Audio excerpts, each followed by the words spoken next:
Hi అండి, నమస్తే. Welcome to Srini world. ఇవాల్టి మన వీడియోలో కట్టె పొంగలి. దీనికోసం ఒక ప్రెషర్ కుక్కర్ తీసుకొని అందులో 1 కప్పు రైస్ యాడ్ చేసుకోవాలి.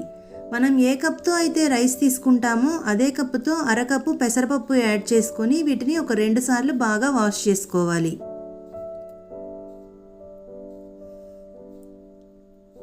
ఇలా వాష్ చేసుకున్న తర్వాత మనం ఏ కప్తో అయితే రైస్ తీసుకుంటామో దానికి 4 గింతల వాటర్ యాడ్ చేసుకోవాలండి.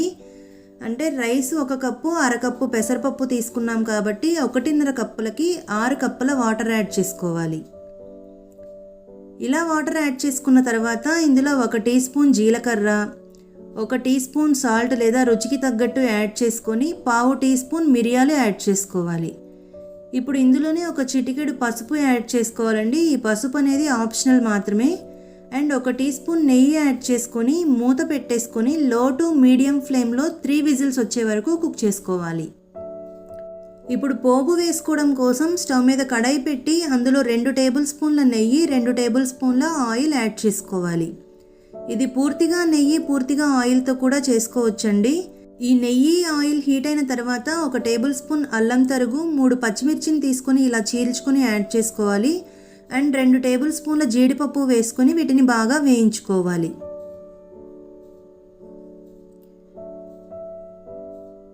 ఇవి ఇలా వేగిన తర్వాత ఇందులో 2 ఎండుమిర్చి తీసుకొని ఇలా తుంచి యాడ్ చేసుకోవాలి. ఇప్పుడు ఇందులోనే 1/2 టీ స్పూన్ జీలకర్ర, 1/2 టీ స్పూన్ మిరియాల పొడి ప్లేస్లో మిరియాలు కూడా యాడ్ చేసుకోవచ్చండి. అండ్ కరివేపాకు, కొద్దిగా ఇంగువ వేసుకొని దీన్ని బాగా మిక్స్ చేసుకోవాలి. ఇంగువ వేసుకోవడం వల్ల మనకి టేస్ట్ అనేది చాలా బాగుంటుంది. ఇవి ఇప్పుడు గోల్డెన్ కలర్ వచ్చే వరకు ఫ్రై చేసుకోవాలి. ఇవి ఫ్రై అవుతూ ఉండగా మనకి ఇక్కడ రైస్ కుక్ అయిందా లేదా చెక్ చేసుకుందామండి. చూసారు కదా, రైస్ అయితే చాలా సాఫ్ట్గా కుక్ అయింది. దీన్ని ఇలా మ్యాష్ చేసుకోవాలి.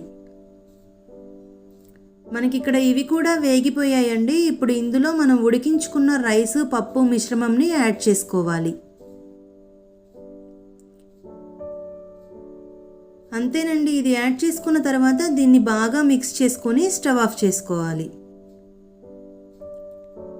చూసారు కదా, మనకి కట్టె పొంగలి రెడీ అయిపోయింది. ఇది బ్రేక్ఫాస్ట్గా కానీ డిన్నర్గా కానీ నైవేద్యంగా కానీ ఎలా అయినా కూడా ఉపయోగించుకోవచ్చండి. తప్పకుండా మీరు కూడా ట్రై చేయండి. ఇప్పుడు దీన్ని ఒక సర్వింగ్ బౌల్లోకి తీసుకుందాం. ఈ కట్టె పొంగల్ అనేది హెల్త్కి కూడా చాలా మంచిదండి. చూసారు కదా మన నైవేద్యం రెసిపీస్.